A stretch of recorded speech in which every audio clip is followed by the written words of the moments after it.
والصلاة والسلام على من اصطفى أما بعد. أعوذ بالله من الشيطان الرجيم.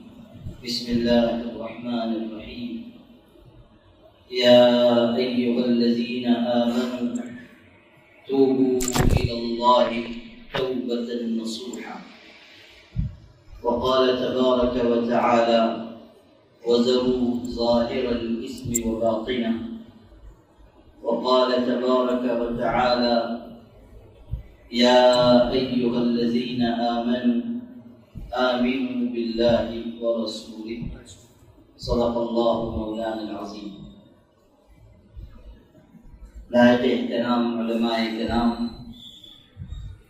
بالخصوص قاضی شریعت مولانا مفتی عتیق الرحمان صاحب، ہمارے عزیز بھائی جناب مولانا مفتی ہارون ندوی صاحب دامت برکاتہم، اور دیگر علماء کرام اور آپ تمام بھائیوں اور پردہ نشین ماں اور بہنوں،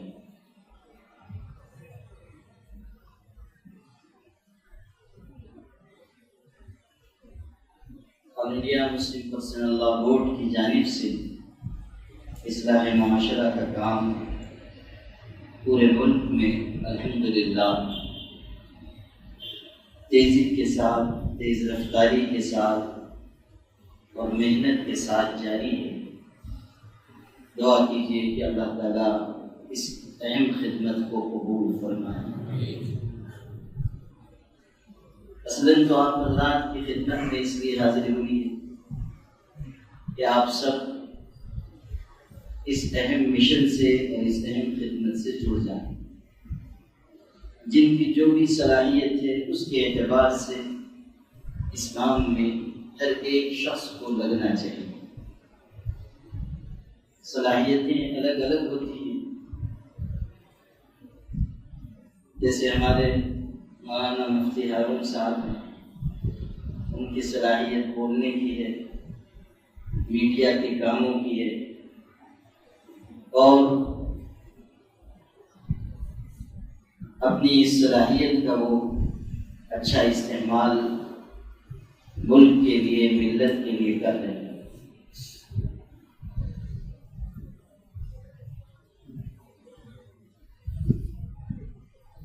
ابھی میں نے ان سے یہ گزارش کی کہ جو خدمت مسلم پرسنل لا بورڈ کی جانب سے انجام دی جا رہی ہے اس کو وہ اپنے میڈیا کے جو وسائل ہیں اس کے ذریعے عام کریں۔ تو انہوں نے مجھ سے یہ کہا کہ آپ انٹرویو دے دیجیے، ہم لوگ نشر کر دیں گے۔ تو میں نے ان سے یہ کہا کہ انٹرویو تو میں دے دوں گا، لیکن آپ جیسی خاندیشی میں نہیں بول سکتا۔ تو اس لیے جو خاندیشی لب و لہجے کی مٹھاس ہے اور اس کا جو مخصوص رنگ و آہنگ ہے، اس کے ساتھ اگر آپ بھی خبر نشر کریں گے تو وہ خبر پر اثر ہوگی ہمارے مولانا مفتی عتیق صاحب ہیں، ماشاءاللہ یہاں قاضی شریعت بھی ہیں اور اچھی خدمت انجام دے رہے ہیں۔ اصلاح معاشرہ کمیٹی کی بھی ذمہ داری ان کو دی گئی ہے۔ مجھے امید ہے کہ انشاءاللہ یہ بھی اور ان کے ساتھی علماء بھی اور سماجی کارکنان بھی محنت کے ساتھ اس اہم خدمت کو اس پورے شہر میں بلکہ پورے ضلع میں انجام دیں گے۔ اللہ تعالیٰ ہم سب کو اخلاص کی دولت نصیب فرمائے۔ دین کی خدمت کا چھوٹے سے چھوٹا عمل ہو، معمولی محنت ہو یا معمولی عمل ہو، انسان کو اسے معمولی نہیں خیال کرنا چاہیے، اس لیے کہ اللہ تعالیٰ کے یہاں کس عمل کے ذریعے انسان کی مغفرت ہو جائے گی کوئی نہیں کہہ سکتا۔ کبھی چھوٹا سا عمل قبول ہو جاتا ہے اور بڑے بڑے اعمال درے گئے۔ آپ سب جانتے ہیں کہ بخاری شریف قرآن مجید کے بعد سب سے زیادہ مستند کتاب ہے اور حدیث شریف کا سب سے اہم مجموعہ ہے۔ میرے والد صاحب رحمۃ اللہ علیہ کہتے تھے کہ امام بخاری نے یہ کتاب لکھ کر ایسا کارنامہ انجام دیا کہ اللہ تعالیٰ نے ان کا نام دنیا میں وہاں تک پہنچایا جہاں تک سورج چاند کی کرنیں پہنچتی، ایسی بے مثال خدمت کی۔ اس بخاری شریف کی بہت سی شرحیں لکھی گئی، کیونکہ وہ حدیث شریف ہے، اس کی تشریح کی ضرورت پڑتی ہے، تو اس کی شروحات لکھی گئی، تشریح اس کی لکھی گئی، بہت سے بڑے بڑے علماء نے لکھی، لیکن سب سے زیادہ بہترین شرح ایک بہت بڑے بزرگ اور عالم گزرے ہیں، امام ابن حجر اسقلانی۔ انہوں نے فتح الباری کے نام سے 14 جلدوں میں بخاری شریف کی بہترین شرح لکھی، بہترین۔ روئے زمین پر بخاری شریف کی اس سے زیادہ بہترین کوئی شرح نہیں۔ امام ابن حجر اسقلانی کے بارے میں کہا جاتا ہے کہ وہ علم کا سمندر تھے، بہت بڑے عالم تھے اور بہت ہی نیک انسان تھے۔ جو بات مجھے سنانی ہے وہ یہ کہ اتنا بڑا عالم، دین کی بے شمار خدمت انہوں نے انجام دی، بہترین کتابیں لکھی، لاکھوں لوگوں کو اپنے علم سے فیض پہنچایا، لیکن جب ان کا انتقال ہوا تو کسی نے ان کو خواب میں دیکھا اور پوچھا کہ حضرت آپ کی مغفرت ہو گئی؟ تو انہوں نے کہا کہ الحمدللہ مغفرت ہو گئی۔ تو پوچھنے والے نے پوچھا کہ کس عمل پر مغفرت ہوئی؟ آپ سن کر حیران رہ جائیں گے۔ امام ابن حجر اسقلانی نے اس شخص سے خواب میں کہا کہ بہت ہی چھوٹے عمل پر اللہ نے مجھے بخش دیا۔ ہوا یہ کہ گرمیوں کے دن تھے اور میں ایک کتاب لکھ رہا تھا۔ اس زمانے میں دوات میں روشنائی ہوتی تھی، اس میں قلم ڈبویا جاتا تھا، لکڑی کا قلم ہوتا تھا، وہ لکڑی کے قلم کو روشنائی میں ڈبو کر اس سے لکھتے تھے۔ یہ تو جو ہمارے چھوٹے چھوٹے بچے ہیں یا جوان ہیں، ان لوگوں نے تو کبھی دیکھا ہی نہیں ہوگا، ہم لوگوں نے بھی اپنے بچپن میں دیکھا ہے، اور چونکہ لکھنے پڑھنے سے مناسبت رہی ہے اس لیے اس طرز تحریر سے ہم لوگ واقف۔ البتہ جو بوڑھے حضرات ہیں انہوں نے خوب دیکھا ہوگا، بلکہ بعض نے لکھا بھی ہوگا، تو وہ لکڑی کا قلم روشنائی میں ڈبو کر پھر لکھتے تھے، پھر روشنائی خشک ہو جاتی تھی، پھر ڈبوتے تھے، پھر لکھتے تھے۔ تو کہنے لگے کہ میں گرمیوں کے دن میں کتاب لکھ رہا تھا، میں نے دوات میں روشنائی میں قلم ڈبویا اور اس کو اٹھا کر لکھنے جا رہا تھا کہ اتنے میں کہیں سے مکھی اڑتی ہوئی آئی، گرمی کی وجہ سے پیاسی تھی اور وہ اس روشنائی پر آ کر بیٹھ گئی اور اس کو چوسنے لگی، اپنی پیاس بجھانے لگی۔ مجھ کو یہ خیال ہوا کہ یہ اللہ کی ایک مخلوق ہے اور پیاسی ہے، اگر میں لکھنا شروع کر دوں گا تو اس کی پیاس نہیں بجھے گی اور یہ اڑ جائے گی، تو اس کو تکلیف ہوگی، اتنی دیر میں قلم روک لیتا ہوں جتنی دیر یہ اپنی پیاس بجھا کر اڑے، اتنی دیر تک میں لکھنا روک دیتا ہوں۔ چنانچہ میں نے لکھنا روک دیا، جب وہ پیاس بجھا کر اڑ گئی تب میں نے لکھنا شروع کیا۔ اللہ تعالیٰ نے مجھ سے یہ فرمایا کہ تو نے ہماری ایک پیاسی مخلوق پر ترس کھایا، جا ہم بھی تجھ پر رحم کھا کر تجھ کو معاف کر، تجھ کو بخش دیں۔ آپ غور کیجئے کہ مغفرت ہوئی تو کس عمل پر ہوئی؟ ایک پیاسی مکھی پر ترس کھانے کے باعث بخش دیے۔ بڑے بڑے عمل رکھے رہے۔ حضرت جنید بغدادی جو ہمارے سلسلے کے بزرگ ہیں اور بہت بڑے بزرگ، اولیاء میں بہت اونچا مقام ان کا ہے، ان کے بارے میں بھی یہ بات ہے کہ جب ان کا وصال ہوا تو کسی نے ان کو خواب میں دیکھا اور پوچھا کہ حضرت کیا معاملہ ہوا؟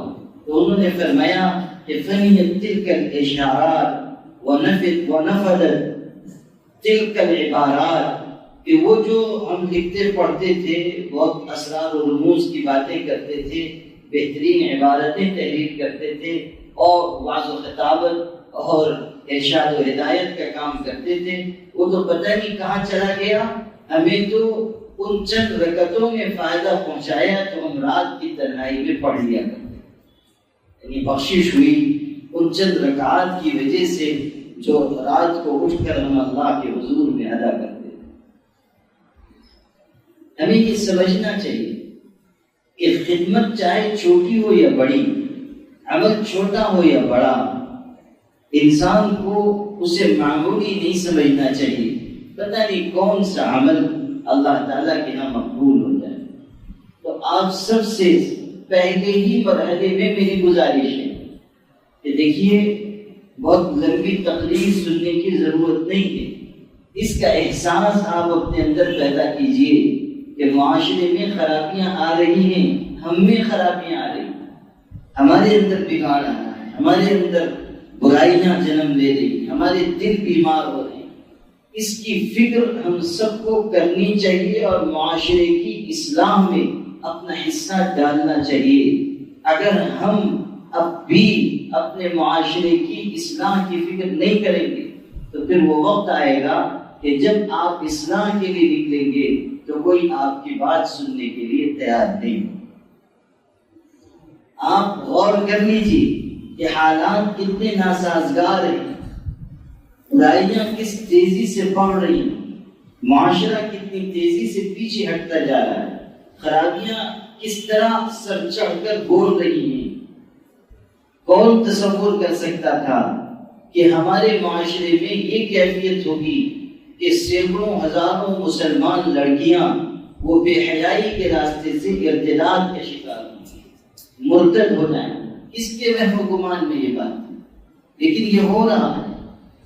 یہ سچائیاں ہیں جن سے ہم اپنی نگاہ چھپا نہیں سکتے۔ آپ کو میں کس طرح یہ بات سنا، لیکن صرف عبرت کے لیے عرض کرتا ہوں کہ ہم لوگوں تک یہ معلومات پہنچی۔ میں مولانا مفتی ہارون کو بھی سناتا ہوں کہ ہم لوگوں تک یہ بات پہنچی مصدقہ کہ فلاں بڑے ادارے میں شیخ الحدیث کے فرائض انجام دینے والے فلاں عالم، ان کی لڑکی صاحبزادی ایک دلت کے ساتھ تھا، ارتداد کا شکار ہو۔ مسلمان دیندار گھرانے میں پرورش پائی، مسلمان دینی خانوادے میں جنم لیا، اس نے عالم کی بیٹی ہے، باپ چھوٹا موٹا عالم نہیں، شیخ الحدیث ہے۔ یاد رکھیے گا، جب فتنے پنپتے ہیں، جب برائیاں دلوں پر اور بے حیائی انسان کی نگاہ پر پردہ ڈال دیتی تو پھر انسان کو کوئی چیز دکھائی نہیں دیتی کہ میرے اس عمل سے میرے خاندان کو کیا نقصان ہوگا، میرے معاشرے کو کیا نقصان ہوگا، میرے سماج کو کیا نقصان ہوگا۔ آپ یقین مانیے کہ ہم لوگ سماج میں کام کر رہے ہیں، پورے ملک میں ہم جاتے ہیں، قریہ قریہ قصبہ قصبہ جاتے ہیں، بورڈ کے خادم ہونے کی حیثیت سے لوگ اپنے یہاں کے حالات اور معاملات ہمیں بتاتے ہیں۔ ایسے ایسے سنگین واقعات ہو رہے ہیں کہ علمان والحفیظ۔ کل تک تو یہ تھا کہ بے حیائی تھی، زناکاری تھی، بے پردگی تھی، یہ سب گناہ کبیرہ ہے، یہ سب حرام کام ہے، لیکن اس سے کوئی شخص کافر نہیں ہوتا، اس سے کوئی شخص ایمان سے محروم نہیں ہوتا۔ کتنے ہی بڑا گناہ کوئی کر بیٹھے، جب تک وہ کسی گناہ کو حلال سمجھ کر نہیں کرے گا اس وقت تک وہ کافر نہیں ہوگا۔ اگر حرام سمجھ کر کوئی گناہ کر رہا ہے، بدکاری کرتا ہے، حرام سمجھ کر کرتا ہے، وہ گنہگار تو ہے مگر کافر نہیں، وہ فاسق تو ہے مگر کافر نہیں۔ لیکن اگر کوئی شخص بے حیائی کے راستے سے اپنے دین و ایمان کو چھوڑ کر دوسری سمت چلا جائے تو اس شخص کے کافر ہونے میں، مرتد ہونے میں کیا شک ہے۔ سینکڑوں بچیاں، ہزاروں بچیاں ان کے ایمان داؤ پر لگے ہوئے ہیں۔ ابھی 2 دن پہلے ایک اسی مہاراشٹر کے ایک علاقے سے، آپ کے قریب کا علاقہ ہے، میں نام نہیں لینا چاہتا، وہاں سے کالج میں پڑھنے والے جوان بچے آئے۔ پہلے سے انہوں نے مجھ سے وقت دیا، وہ آئے، انہوں نے کہا کہ ہم لوگ صرف اس لیے آئے ہیں کہ ہمارے کالج میں جو ہو رہا ہے اس کی تفصیل آپ کو بتائیں. پھر ان لوگوں نے جو وارداتیں سنائی، جو واقعات سنائے، جو تفصیل بتائی، میں آپ سے اللہ کے گھر میں بیٹھ کر اس کا اختصار بھی، خلاصہ بھی ذکر نہیں کر سکتا.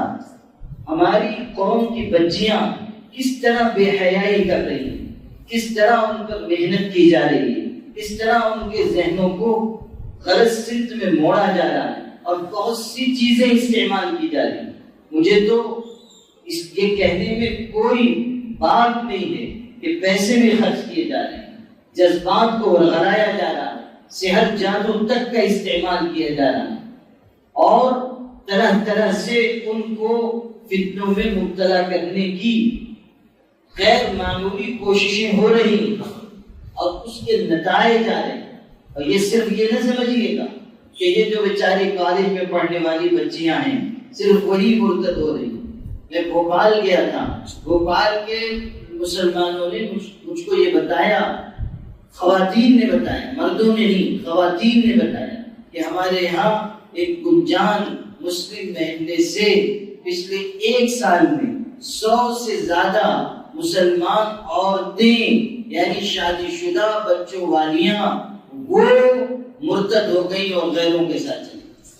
100 سے زیادہ 1 سال کی مدت کے واقعات انہوں نے بتایا.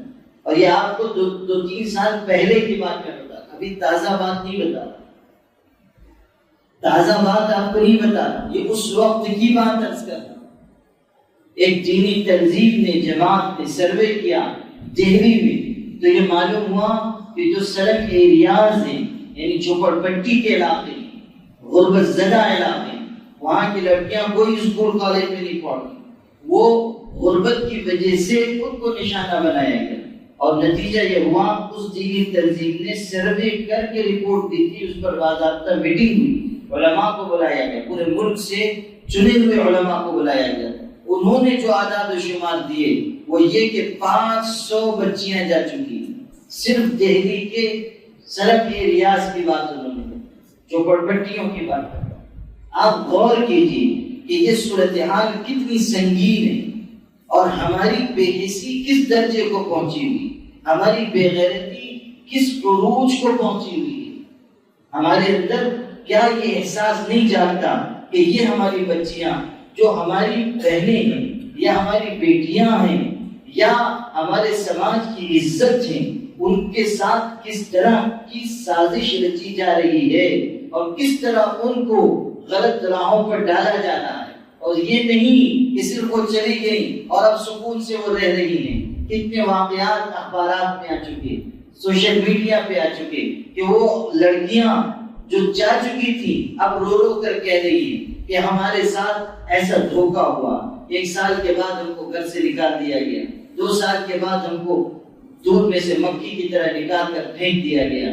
کتنی لڑکیوں نے خودکشی کر لی اس لیے کہ سماج کا دروازہ تو بند ہو گیا، خاندان نے اپنا دروازہ بند کر دیا اور سماج اب ان کو قبول کرنے کے لیے تیار نہیں ہے. اور جہاں گئی تھی ان لوگوں نے بھی اس کو اپنے یہاں سے دھتکار کر بھیج دیا. اب وہ جائے گی تو کہاں، نہ واپس آ سکتی ہے نہ وہاں رہنے کا ٹھکانہ. تو اس نے یہ سمجھا کہ اب خودکشی کے علاوہ کوئی چارہ کار نہیں ہے، چنانچہ خودکشی کر کے مر گئی. ہمیں احساس تو کرنا ہوگا نا کہ یہ سب واقعات ہمارے سماج میں ہو رہے ہیں، ہمارے معاشرے میں ہو رہے ہیں. مسلمان کو باغیرت ہونا چاہیے، مسلمانوں کو دیوس نہیں بننا چاہیے. میں لفظ ذرا سخت استعمال کر رہا ہوں لیکن مجھے معاف کیجیے، اس لیے کہ حضور صلی اللہ علیہ وسلم نے یہی لفظ استعمال کیا ہے اس شخص کے لیے کہ جس کے اندر غیرت نہ ہو. دیوس کہتے ہیں ایسے شخص کو جس کے اندر احساس مر گیا ہو، غیرت مر گئی ہو، جس کے اندر بے شرمی گھس آئی ہو، جس کو یہ پرواہ نہ ہوتی ہو کہ میرے گھر کی عورتیں کہاں آ رہی ہیں، کہاں جا رہی ہیں، کن کے ساتھ اٹھ رہی ہیں، کن کے ساتھ بیٹھ رہی ہیں. ایسے شخص کو حدیث پاک میں دیوس کہا گیا. آج ہمارا معاشرہ اسی دیوسیت کی راہ پر جا رہا ہے کہ ہمیں اس کی کوئی پرواہ نہیں ہو رہی کہ ہماری بچیاں کہاں خراب ہو رہی، ہماری بچیاں کہاں جا کر دھوکہ کھا رہی ہیں، کہاں ان کی شرم و حیا مر رہی ہے. کس طرح ان کو ورغلایا جا رہا ہے، ہم ان کے بچانے کے لیے کیا فکر کرتے ہیں، ہم اپنے سماج کی بہنوں بیٹیوں کی حفاظت کے لیے کیا انتظام کر رہے ہیں۔ ایک وقت وہ تھا کہ مدینہ منورہ میں حضور صلی اللہ علیہ وسلم کی حیات طیبہ میں ایک خاتون اس علاقے میں جو یہودیوں کا علاقہ تھا ایک ضرورت سے گئی، وہ کچھ سامان بیچا کرتی تھی، پردے میں رکھ کر وہ لوٹ رہی تھی، ایک لوہار کے ہاں ان کو کچھ کام تھا، لوہار کی دکان پر وہ ٹھہری۔ وہ علاقہ یہودیوں کا تھا، یہودیوں کی دکانیں تھی۔ ایک یہودی لوہار کے پاس جا کر انہوں نے کہا کہ مجھ کو فلاں سامان دے دو، اور وہ وہاں بیٹھ گئی اور اس نے وہ سامان نکالنا شروع کیا۔ یہ حجاب میں تھی، یہ پردے میں تھی۔ اس یہودی نے، یہودی بہت ہی خبیث قوم ہے، یہودیوں کے اندر بہت ہی فطرتاً بہت ہی زیادہ کمینگی ہوتی ہے، ان کے اندر بے شرمی اور بے حیائی ہوتی ہے۔ اسی لیے تو قرآن نے کہا لَتَجِدَنَّ أَشَدَّ النَّاسِ عَدَاوَةً لِلَّذِينَ آمَنُوا الْيَهُودَ وَالَّذِينَ أَشْرَكُوا وَلَتَجِدَنَّ أَقْرَبَهُمْ مَوَدَّةً لِلَّذِينَ آمَنُوا الَّذِينَ قَالُوا إِنَّا نَصَارَى ذَلِكَ بِأَنَّ مِنْهُمْ قِسِّيسِينَ وَرُهْبَانًا وَأَنَّهُمْ لَا يَسْتَكْبِرُونَ۔ قرآن کے الفاظ میں سب سے بڑا کائنات کا سب سے بڑا دشمن اہل ایمان کا اگر کوئی ہے تو یہودی، سب سے زیادہ ان کے اندر دشمنی اور عداوت بھری ہوئی ہے۔ قد بدت البغضاء من افواہہم وما تخفی صدورہم اکبر۔ دشمنی، عداوت، حسد اور بغض ان کے منہ سے پھوٹا پڑتا ہے، اور جو کچھ ان کے دل میں چھپا ہوا ہے وہ تو اس دشمنی سے بھی کہیں بڑھ کر ہے۔ عداوت میں سب سے اونچے، سب سے آگے اگر کوئی ہے وہ یہودی ہیں۔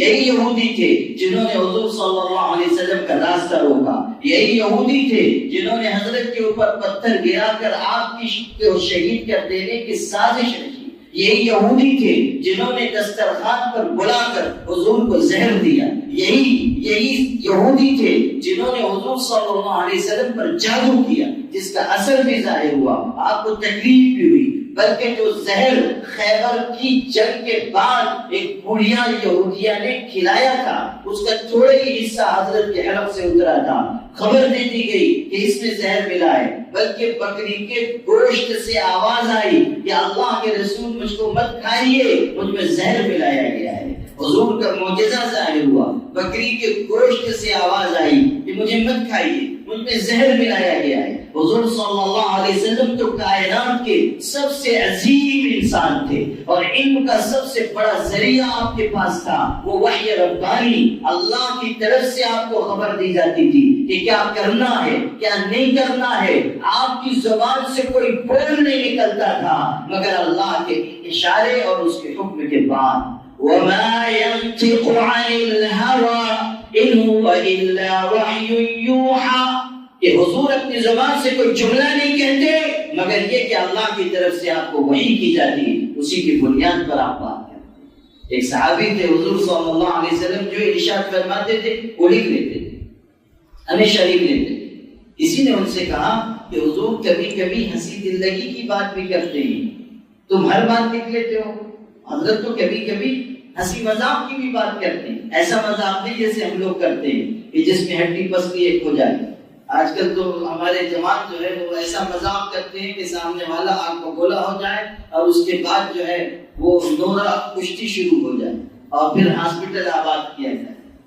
ایسا مذاق کرنا کسی طرح درست نہیں۔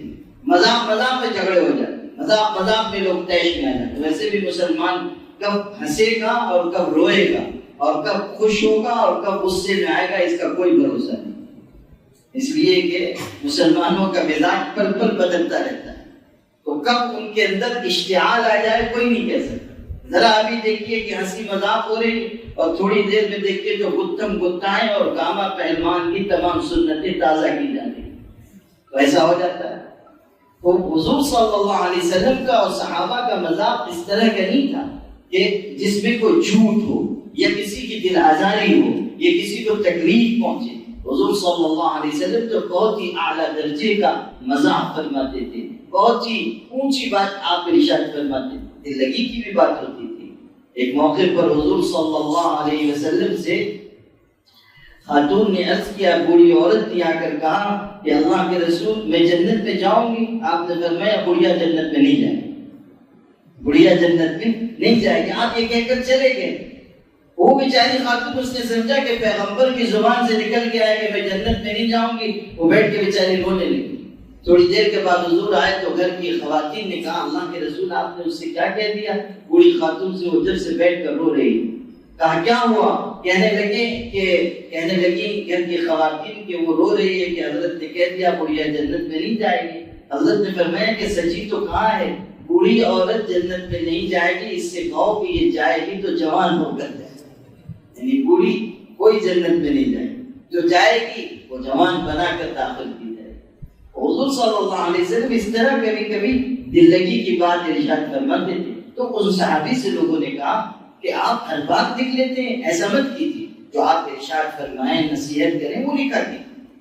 انہوں نے حضور کی خدمت میں عرض کیا اللہ کے رسول لوگ ایسا کہتے ہیں کہ آپ کبھی کبھی ہنسی مذاق کی بات بھی کہتے ہیں، میں ہر بات نہ لکھا کروں۔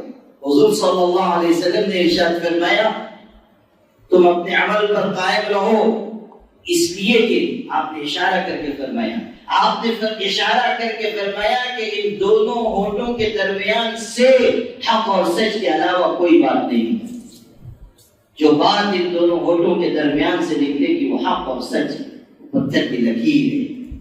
حضور صلی اللہ علیہ وسلم تو وہی بات کہتے تھے جو اللہ کا اشارہ ہو، اور وہی کرتے تھے جو اللہ کی پسند ہو۔ حضور صلی اللہ علیہ وسلم اپنی مرضی سے کوئی بات نہیں کہتے۔ وَمَا يَنطِقُ عَنِ الْهَوَىٰ إِنْ هُوَ إِلَّا وَحْيٌ يُوحَىٰ۔ تو حضور صلی اللہ علیہ وسلم کو وحی کا ذریعہ علم دیا گیا تھا، آپ کو بتا دیا جاتا ہے۔ چنانچہ گوشت میں سے آواز آئی کہ مجھے مت کھائیں، آپ نے اس کو چھوڑ دیا، لیکن تھوڑا حصہ آپ کے حلق سے نیچے اتر گیا تھا جس کی وجہ سے آپ بیمار ہو گئے، پھر ٹھیک ہو گئے۔ لیکن بعض محدثین نے یہ بات لکھی ہے کہ اخیر عمر میں پھر اس زہر کا اثر آپ پر ہوا۔ چنانچہ بعض محدثین نے باضابطہ یہ بات لکھی ہے کہ حضور صلی اللہ علیہ وسلم کو اللہ نے نبوت کا جو اعلیٰ مرتبہ عطا کیا تھا وہ تو عطا ہی کیا، اسی کے ساتھ ساتھ اللہ نے آپ کو شہادت کا درجہ دیا کہ اس زہر کے اثر کی وجہ سے آپ کی وفات ہوئی، آخر عمر میں پھر اس نے زور دکھایا۔ خیر جو بات میں عرض کرنا تھا کہ یہودی بہت ہی بدفطرت لوگ ہیں اور اسلام کے پکے دشمن۔ ابھی دیکھ لیجئے کہ کس طرح دنیا میں اسلام اور مسلمانوں کے خلاف سازش رکھتے ہیں۔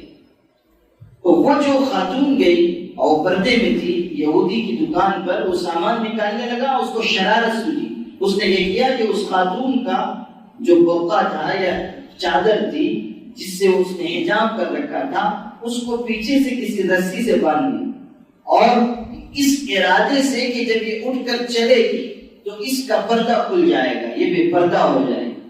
چنانچہ جب وہ خاتون اٹھ کر جانے لگی تو پیچھے سے رسی کھینچ گئی اور ان کی چادر یا حجاب اتر گیا اور ان کا چہرہ اور ظاہر ہو گیا۔ اس سے ان کو اتنی تکلیف ہوئی کہ انہوں نے آواز لگائی کہ میرے ساتھ برا برتاؤ کیا گیا، برا سلوک کیا گیا۔ قریب میں ایک مسلمان کی بھی دکان تھی، اس نے جب سنا کہ خاتون پکار رہی ہے وہ فوراً دوڑ کر آیا اور اس نے پوچھا کہ بہن کیا ہوا؟ تو اس نے کہا کہ میرے ساتھ ایسا ایسا اس یہودی نے کیا ہے۔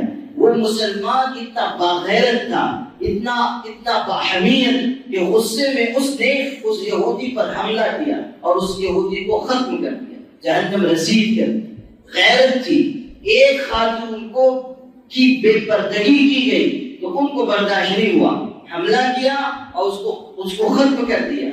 قریب میں جو یہودی تھے وہ سب دوڑ کر آئے اور انہوں نے دیکھا کہ اس مسلمان نے اس یہودی کو مار ڈالا، تو وہ سب نے اس مسلمان پر حملہ کیا اور مل جل کر اس مسلمان شخص کو شہید کر دیا، وہ مسلمان شہید ہو گئے۔ اب سنیے، حضور صلی اللہ علیہ وسلم کو اس واقعے کی خبر دی گئی، ایک مسلمان عورت کے ساتھ یہ سلوک ہوا اور پھر ایک مسلمان نے یہودی کے ساتھ یہ برتاؤ کیا تو یہودیوں نے ان کو شہید کر دیا۔ حضور کو خبر ملی، آپ نے کیسی غیرت تھی، آپ نے کیا سبق امت کو دیا، آپ تشریف لائے اور آپ کا معاہدہ تھا اس یہودی قبیلے سے جو پورا یہودی قبیلہ آباد تھا، آپ کا معاہدہ تھا، لیکن آپ نے تشریف لا کر فرمایا کہ تم نے ایک خاتون کے ساتھ برا سلوک کر کے اور ایک مسلمان کو قتل کر کے اس معاہدے کو ختم کر دیا۔ اب کوئی معاہدہ ہمارے تمہارے درمیان باقی نہیں رہا، اور آپ ایسے طاقتور ہو چکے تھے کہ آپ نے فرمایا تم کو اتنی مہلت دے رہا ہوں، اس مدت میں تم یہاں سے اٹھ کر چلے جاؤ، مدینہ منورہ سے باہر جاؤ۔ آپ نے چراوطن کیا پورے قبیلے کو کہ ایسے لوگ ہم مدینے کی سرزمین پہ برداشت نہیں کریں گے۔ آپ نے غیرت و حمیت کے ساتھ فیصلہ کیا کہ یہ پورا قبیلہ مدینے سے باہر جائے گا، اور آپ نے چراوطن فرما دیا۔ غیرت کس کو کہتے ہیں؟ حمیت کس کو کہتے ہیں؟ ایک خاتون رومی سلطنت میں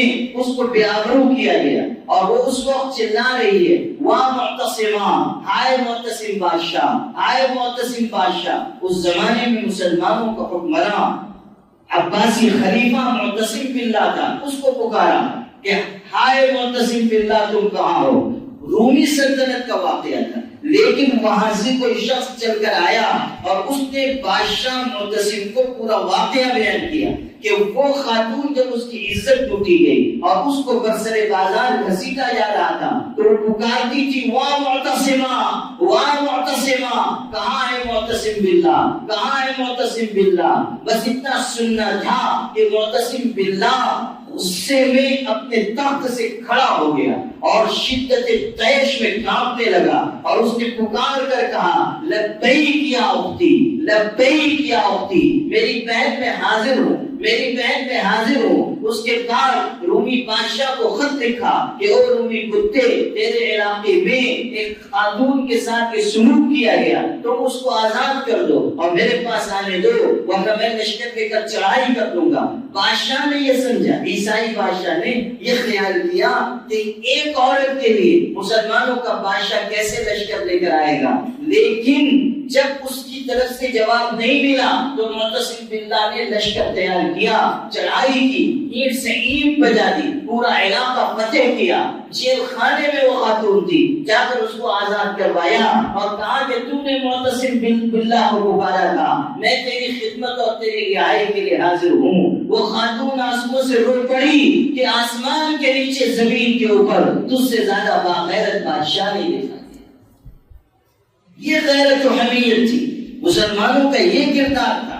ایک طرف یہ نمونے ہیں اور دوسری طرف آج ہمارے اسی ملک میں، ہمارے شہر میں، ہماری بستیوں میں، ہمارے اضلاع میں، ہماری ریاست میں اس طرح کی وارداتیں ہو رہی ہیں کہ مسلمان بچیاں مرتد ہو رہی ہیں، ہم ان کے بچانے کی محنت نہیں کر رہے ہیں، ہمارے دل کے اندر تڑپ نہیں پیدا ہوتی، ہم اپنے خاندان تک کو بچانے کی فکر نہیں کر رہے ہیں۔ لڑکیاں کالجز میں پڑھ رہی ہیں، شوق سے پڑھیں، لیکن آپ نے کبھی سوچا کہ ہم نے ان کی دینی تعلیم و تربیت کا کیا انتظام کیا ہے؟ ہم نے ان کو کلمہ نماز کتنا سکھایا ہے؟ ہم نے اللہ اور اس کے رسول سے وفاداری کا کیا درس ان کو دیا ہے؟ کبھی آپ غور کرتے ہیں کہ ہم گھر میں کتنا وقت دے رہے ہیں، ہم اپنی آل و اولاد پر کتنا وقت صرف کر رہے ہیں؟ اچھے خاصے پڑھے لکھے دیندار گھرانوں میں بھی یہ مزاج نہیں ہے کہ ہم اپنے گھر کی خواتین کو، بچیوں کو وقت دیں، ان کو بتائیں کہ اخلاق کیا ہے، انسانیت کیا ہے، توحید کی عظمت کیا ہے، ایمان کا وقار کیا ہے، انسانیت کو کس طرح برتا جائے گا، اسلام کو کس طرح زندگی میں اتارا جائے گا، حیا اور شرم کی کیا قدر و قیمت ہے، ہم اپنے گھروں میں نہیں بتا رہے ہیں۔ یاد رکھنا، ہم میں سے ایک ایک شخص کو اپنے گھر کے بچانے کی فکر کرنی ہوگی۔ جب سیلاب آ چکا ہو تو ہر شخص کی ذمہ داری بنتی ہے کہ وہ سیلاب کے آگے بن پاتے۔ ہم میں سے ہر شخص اپنے گھر میں بہنوں کو یا باپ ہے تو بیٹیوں کو بٹھا کر بتائے کہ بچیوں، میری بہنوں، تمہارا سب سے قیمتی زیور حیا ہے، شرم ہے، عفت اور پاک دامنی ہے۔ اس کے بغیر اگر تم زندگی گزارو گی تمہاری زندگی صحیح نہیں ہوگی۔ حضور صلی اللہ علیہ وسلم کے دور کی مثالیں ہم نے، لڑائی میں ایک صحابیہ کے جوان بیٹے شہید کیے گئے تھے، جوان بچہ شہید کر دیا جائے، ماں کے دل پر کیا گزرے گی؟ ماں کیسے صدمے میں ہوگی،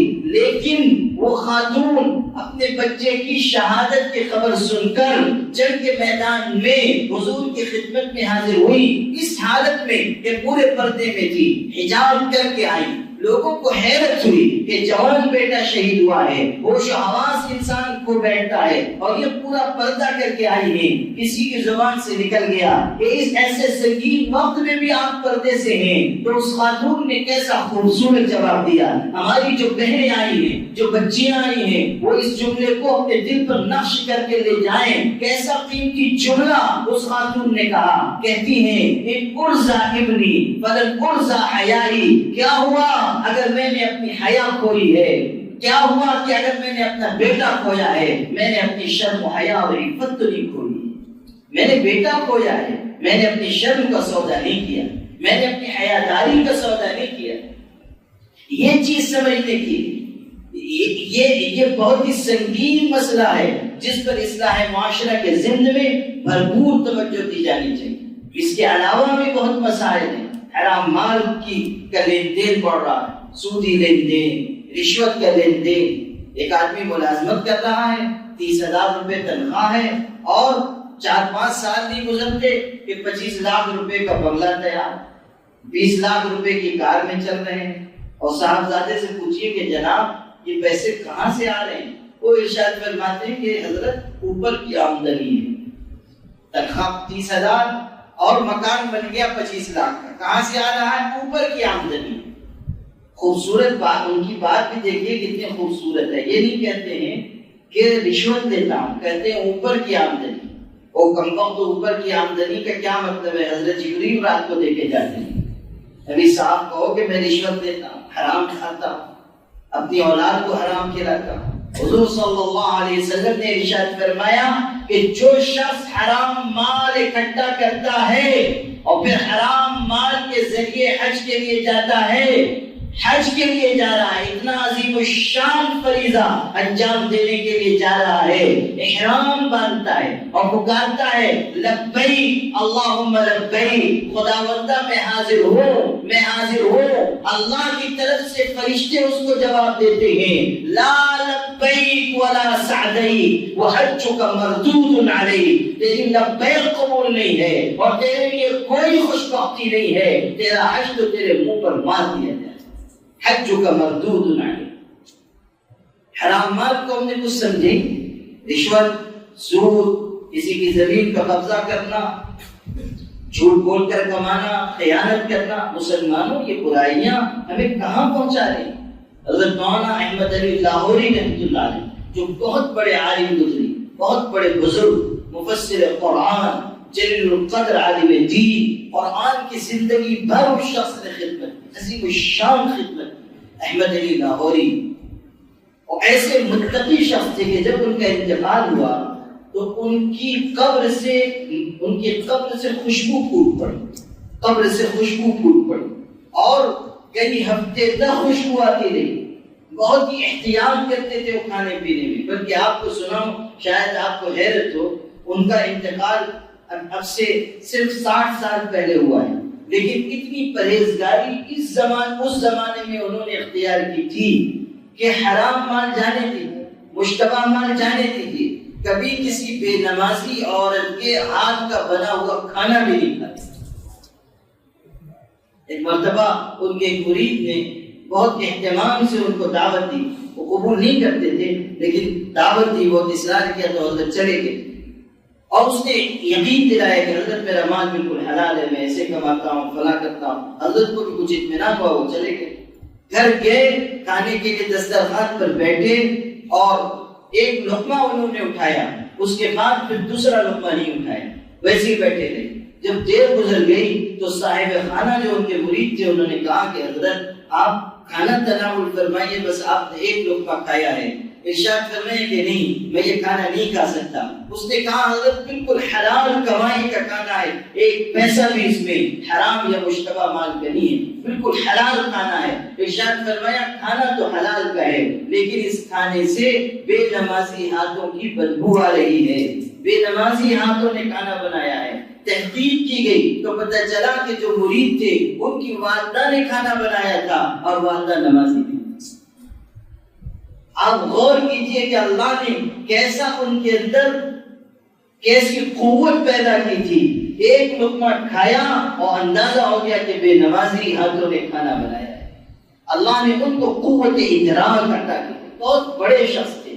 جو بات آپ کو سنانی ہے وہ یہ کہ وہ ارشاد فرمایا کرتے تھے کہ امت کی خرابیوں, اس بات کو بہت دھیان سے سنیے گا, بہت بڑی بات انہوں نے کی, تجربے کی بات کہی. انہوں نے کہا کہ امت کی خرابیوں اور برائیوں کا 80% حصہ صرف اور صرف حرام مال کھانے کی وجہ سے ظہور میں آتا ہے.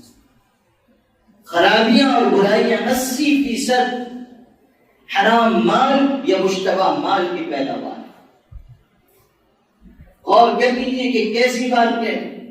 آج شکایت ہوتی ہے ہماری دعائیں قبول نہیں ہو رہی. کیسے قبول ہوگی جب ہم حرام مال کھا رہے ہیں یا مشتبہ مال کھا رہے ہیں؟ ہماری حالت تو یہ ہے کہ کہتے ہیں جو آ رہا ہے بس آنے دو, چاہے جہاں سے آئے جیسے آئے بس آنے دو. وہ ہے نا ہمارے غیر مسلم بھائیوں کے ایک بابا ہیں, آپ سب ان کو بہت اچھی طرح پہچانتے ہیں. پہلے یوگا سکھاتے تھے, آج کل تجارت کرتے ہیں. اور ان کا صحیح تعارف معلوم کرنا ہوگا تو مفتی ہارون صاحب سے پوچھیے, وہ بہترین خاندشی میں ان کا تعارف کرائیں اور بہترین اوصاف صفات ان کے سارے, بلکہ وہ کرتوت بھی ان کے بیان کریں گے جو خود بابا کو نہیں معلوم. تو وہ سارا ان کا نام اعمال جو ہے فرشتوں سے تھوڑی دیر کے لیے وصول کر کے لے آئیں. وہ بہت مشہور بابا ہیں, مسجد میں اچھا نہیں ہے کہ ان کا نام لیا جائے. تو وہ جو بابا ہیں ہمارے, وہ ہندو بھائیوں میں بہت مشہور و مقبول ہے. اور تجارت بھی ان کی خوب چمک گئی ہے ماشاءاللہ. دوائیں بھی بیچتے ہیں, غذائیں بھی بیچتے ہیں, اور پتہ نہیں کیا کیا بیچ رہے ہیں. تو آج کل تو انہوں نے ایلوپیتھک دواؤں کے خلاف کچھ بات کرتی ہے اور سارے ڈاکٹر ان کے پیچھے لگ گئے.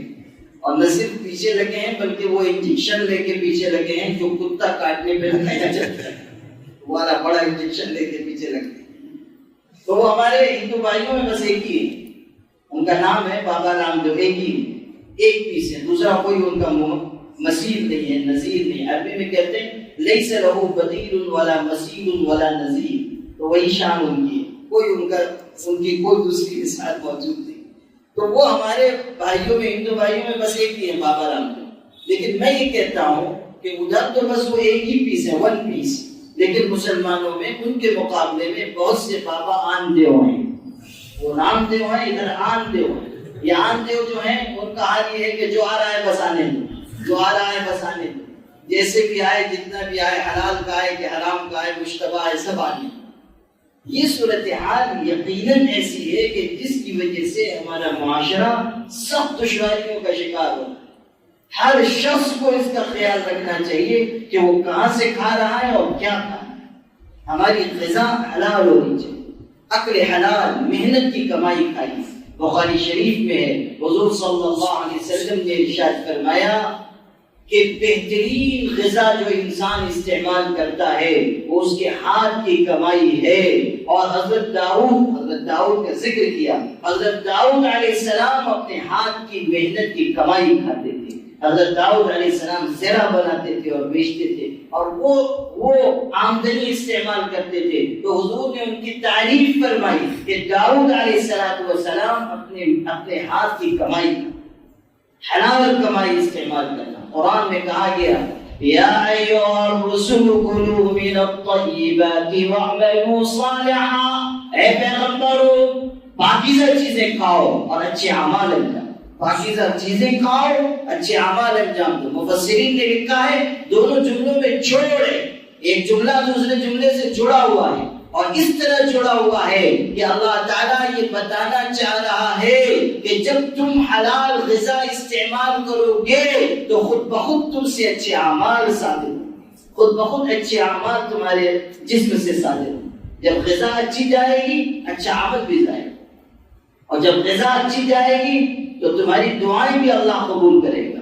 ہمارے بزرگوں نے کہا ہے کہ جب انسان، اس جملے کو دھیان سے سننا، اتنی بڑی بات کہی، ہمارے مشائخ نے لکھا ہے، کہا ہے کہ جب انسان اپنا تعلق اللہ تعالیٰ سے درست کر لیتا ہے تو اس کے لیے اتنی دعا بھی کافی ہو جاتی ہے جتنا کھانے میں نمک کافی، یعنی مختصر سے بھی وہ دعا کرے گا، جب جملے وہ کہے گا تو اللہ تعالیٰ اس کی دعا میں ایسی تاثیر رکھے گا کہ دعا لبوں سے نکلی اور عرش کو جا کر اس نے چھو لی۔ جب انسان اپنا تعلق اللہ سے مضبوط کر لے گا، یہ کیفیت ہے۔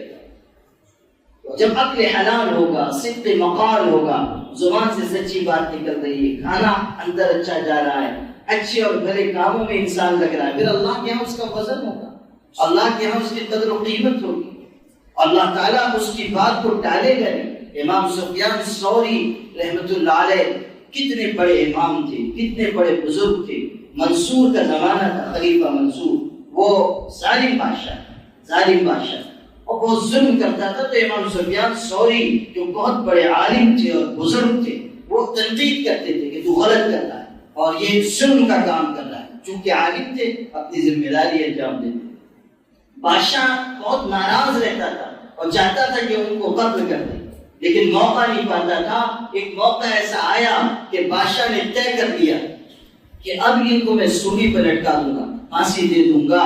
چنانچہ اعلان ہو گیا کہ سفیان ثوری کو قتل کیا جائے گا، اور خلیفہ منصور مکہ مکرمہ کی طرف سفر کر کے آ رہا تھا۔ اس نے اپنے سپاہیوں کو آگے بھیجا کہ جاؤ تم آگے جا کر سولی کے لیے لکڑی لگا دو، یعنی جس طرح پھانسی دی جاتی تھی اس کا انتظام کرو۔ سپاہیوں کو بھیج دیا اور اعلان ہو گیا کہ سفیان ثوری کو بادشاہ کے آتے ہی پھانسی دی جائے گی۔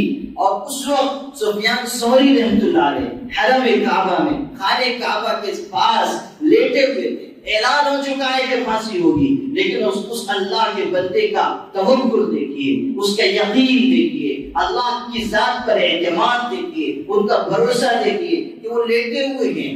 اور ان کی اس وقت کی کیفیت کے ذکر کی جاتی ہے کہ امام سفیان ابن عیینہ، یہ بھی بہت بڑے عالم اور محدث گزرے، ان کی گود میں حضرت امام سفیان ثوری کا پیر تھا، لیٹے ہوئے تھے اور اتنے بڑے بزرگ نے ان کا پیر اپنی گود میں رکھ رکھا تھا۔ جو علماء قدردان ہوتے ہیں، جو ایک دوسرے کی عظمت کو پہچانتے ہیں، وہ اس طرح کا سلوک کرتے ہیں۔ اور سر ان کا حضرت فضیل ابن عیاض کی گود میں تھا۔ اتنے بڑے بزرگ وہ سرہانے بیٹھے ہیں اور پایتانے یہ بیٹھے ہوئے ہیں، پیر ان کی گود میں، سر ان کی گود میں، اطمینان سے بیٹھے ہوئے ہیں۔ اور ادھر بادشاہ قریب آتا جا رہا ہے اور پھانسی کا وقت تنگ ہوتا جا رہا ہے۔ لوگوں نے کہا حضرت وہ آ جائے گا اور آپ کو پھانسی ہو جائے گی، آپ اتنے اطمینان سے بیٹھے ہوئے ہیں۔ اور لیٹے رہے۔ جب اور قریب آنے کی اطلاع ملی منصور کے تو وہ اٹھے، اٹھ کر گئے خانہ کعبہ کے پاس۔ خانہ کعبہ کی چوکھٹ انہوں نے تھامی اور دعا کے چند جملے کہے اور واپس آ گئے۔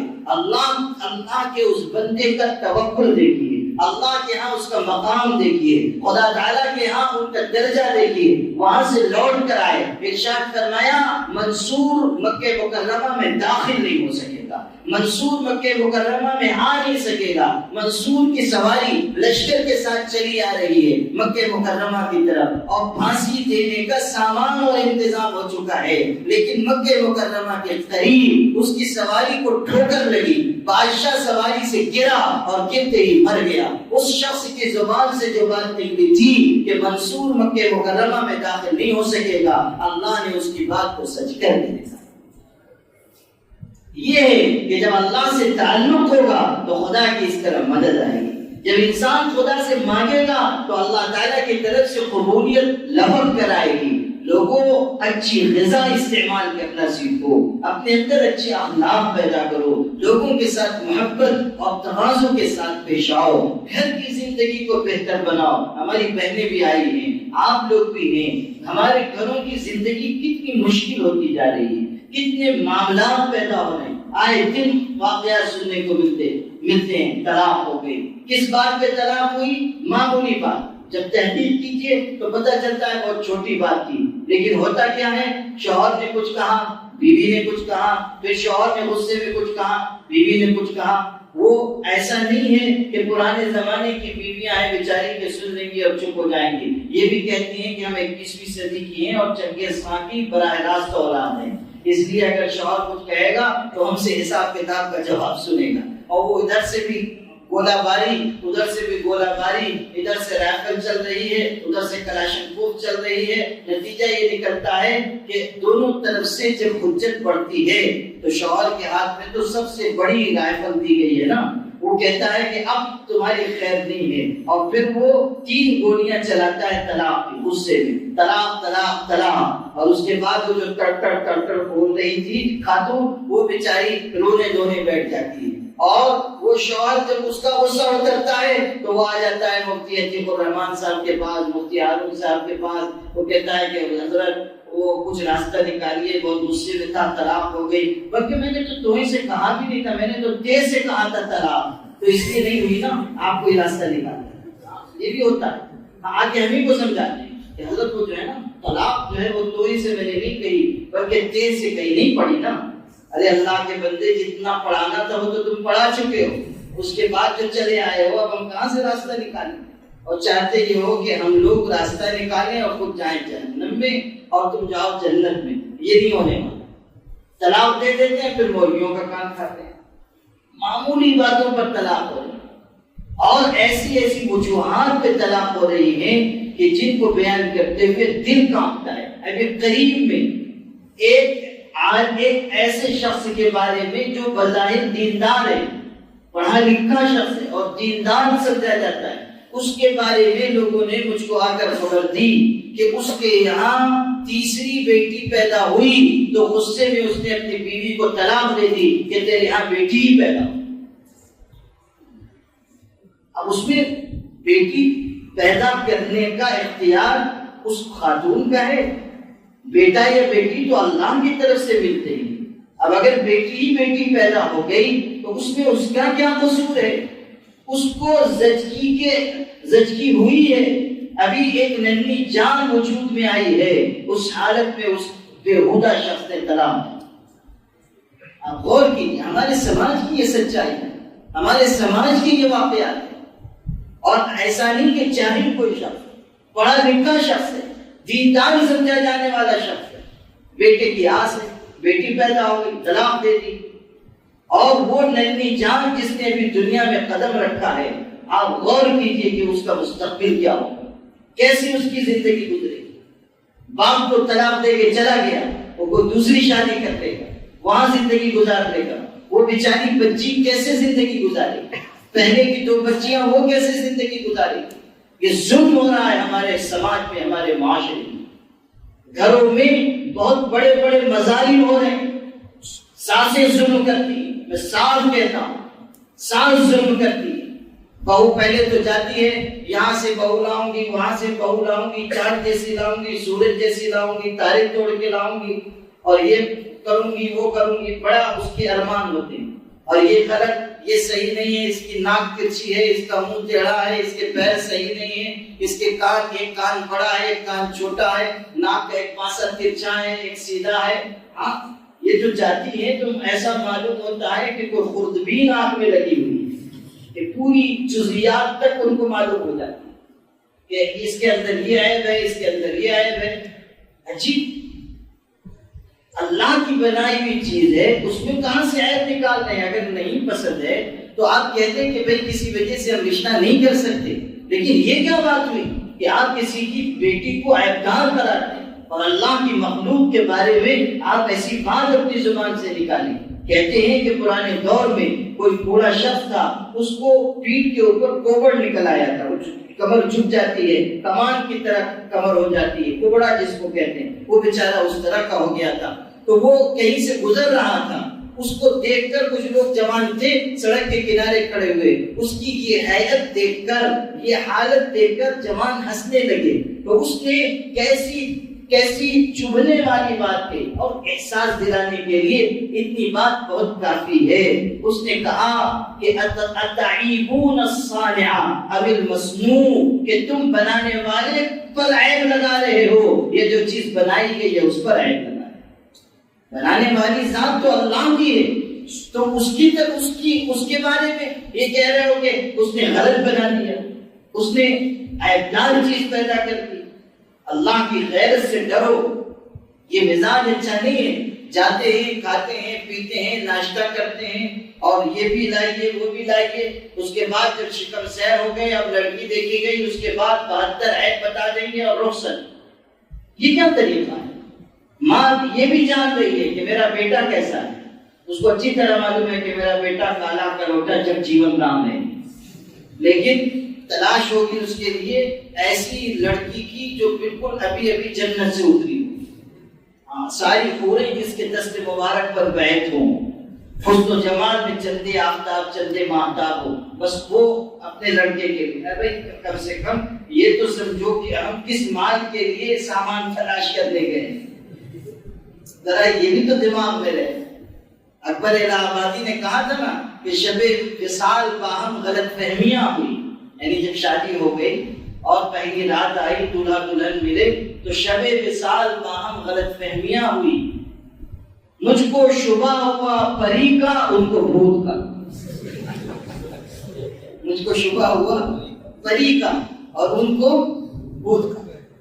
بھائی کچھ تو ذرا تناسب قائم رہنے دیجیے، تھوڑا سا توازن رہنے دیجیے، کبھی ایسا ہو جاتا ہے۔ وہ جاہز نے لکھا ہے اپنی کتاب میں کہ ایک صاحب تھے، وہ بہت ہی شکل و صورت اچھی نہیں تھی اور بیوی جو تھی وہ بہت ہی خوبصورت حسین عالم۔ ایک دن دونوں میاں بیوی بیٹھے ہوئے تھے کہ اچانک بیوی نے کہا کہ مجھ کو یہ خیال آتا ہے کہ ہم دونوں جنتی، ہم دونوں اللہ کے ہاں جنت میں جائیں گے۔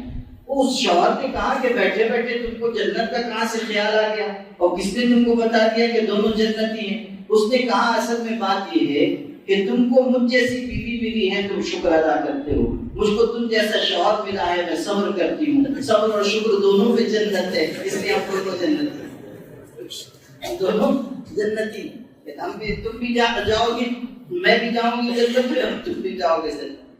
تو یہ چیز جو ہے ہمارے سماج اور معاشرے کے یہ المیہ ہیں، وہ نکلتی ہیں عورتیں اور تلاش کرتی ہیں۔ یہ سب تو ہوتا ہی ہے جو میں بتا رہا ہوں۔ اس کے بعد کیا ہوا کہ ہاں بھائی 32 رشتے دیکھنے کے بعد ایک جگہ پسند آ گئی، اب اس کو لے کر آ گئے، اب شادی ہو گئی، ابھی 4 دن 10 دن 20 دن نہیں گزرے کہ وہی چاؤ اور ارمان سے لائی گئی بہو بھی کیڑے نکلنے شروع، یہ تو پکاتی صحیح نہیں ہے، یہ تو کپڑے نہیں دھلتی ہے، یہ تو میرے بیٹے پہ قبضہ کر رہی ہے، اور پھر وہ جو ملکیت والی جنگ ہوتی ہے نا وہ شروع ہو جاتی ہے، میں مالک کہ یہ مالک۔ بیوی سمجھتی ہے کہ میں مالک اپنے شوہر کی، ماں سمجھتی ہے کہ میں نے تو اس کو پال پوس کے بڑا کیا ہے اور میں نے اس کو اپنا دودھ پلایا، پوری جگر پلایا، میں نے پرورش کی، اس لیے میں گھر کی مالک، یہ مالک ہے یہ مالک۔ وہ ہے نا کہ فقیر نے آواز لگائی کچھ دے دو، اور اس نے کہا خاتون نے، گھر کی بڑی بھی نے کہ جاؤ بابا اللہ کے لیے معاف کرو۔ وہ بیچارہ آگے بڑھ گیا، تھوڑی دور تک جا چکا تھا کہ بہو نے پیچھے سے پکارا بابا ادھر آؤ واپس آؤ۔ اس نے سوچا کہ بڑھیا جو ہے بہت کنجوس ہے، بہو جو ہے نئی زمانے کی بیچاری بڑی سخی ہے، بلا رہی، امید لے کے گیا کہ کچھ ملے گا۔ جب یہ پہنچا وہاں تو کہنے لگی، بہو کہنے لگی بابا اللہ واسطے معاف کرو۔ وہ تو غصے میں آ گیا کہ بھائی جب مجھ کو معاف کرو پہلے ہی کہہ دیا گیا تھا، میں گلی کے کونے تک چلا بھی گیا تھا، پھر کیوں آواز دے کے مجھ کو بلایا جب یہی کہنا تھا کہ معاف کرو؟ تو اس نے کہا کہ میں تو پہلے ہی جا چکا تھا، پہلے ہی جواب مل گیا، میں جا چکا تھا، تم نے دوبارہ کیوں بلایا؟ تو اس نے کہا کہ یہ جو کہا تھا کہ بابا معاف کرو، یہ میری ساس نے کہا تھا، وہ گھر کی مالکن تھوڑی ہے، مالکن تو میں ہوں، جب میں کہوں گی بابا معاف کرو تب تم جاؤ گے۔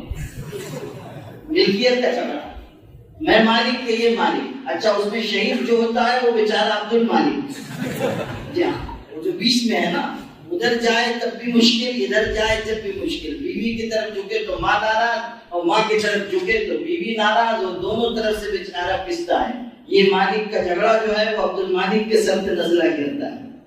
یہ صحیح مزاج نہیں ہے، ہمارے گھروں میں یہ ظلم نہیں ہونا چاہیے۔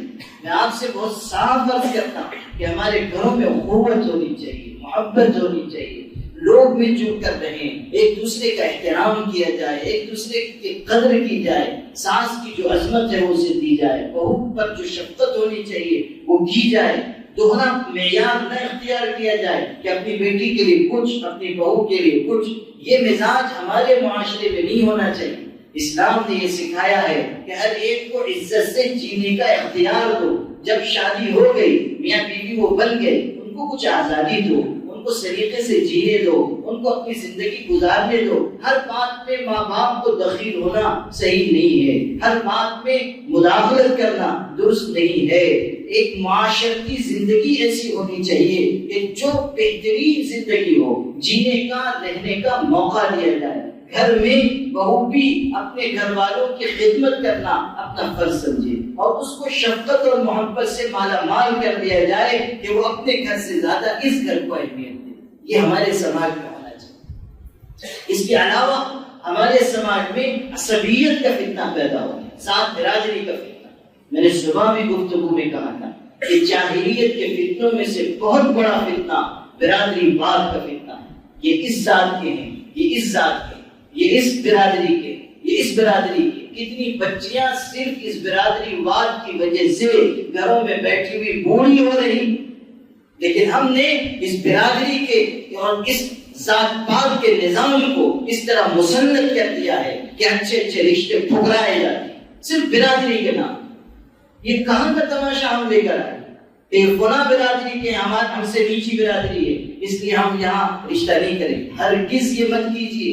حضور صلی اللہ علیہ وسلم ارشاد فرما رہے ہیں کہ جب کوئی رشتہ آئے تمہارے یہاں جس کے دین پر، اخلاق پر تم رضامند ہو تو شادی کر دیا کرو. الا تفعلوا تكن فتنة في الارض وفساد عريض. اگر تم ایسا نہیں کرو گے تو زمین میں بہت بڑا فتنہ اور فساد ہے. حضور ارشاد فرما. ہم کیا کرتے ہیں کہ نہیں، یہ برادری الگ، یہ ذات الگ، یہ خاندان الگ، ہم تو اونچے ہیں. کس نے کہا آپ اونچے ہیں؟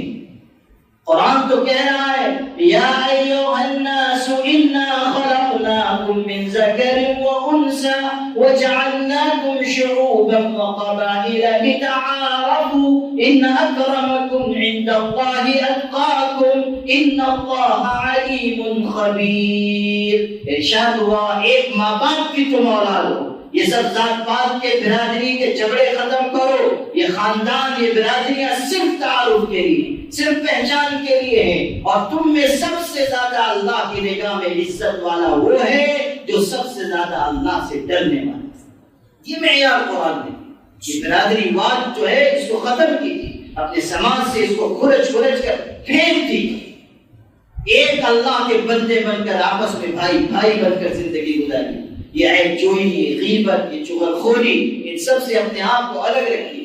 اور انڈیا مسلم پرسنل لا بورڈ نے یہ جو تحریک چلائی ہے، اصلاح معاشرہ کی تحریک، اس کا یہی مقصد ہے کہ گھر کی زندگی ٹھیک ہو، باہر کی زندگی ٹھیک ہو، تجارت اچھی ہو، حلال مال ہم کمائیں، اجتماعی کاموں میں حصہ لیں، خرچ کرنے کا مزاج بنائیں، اور جو بھلائی کی باتیں ہو سکتی ہیں ہم ان کو اپنی زندگی میں لائیں. اور جو ارتداد کا فتنہ ہے اس کے اوپر ہم قدم لگائیں. شادیوں کو آسان کریں. شادی کے مہنگا ہونے کی وجہ سے بھی ارتداد کے واقعات پیش آئے.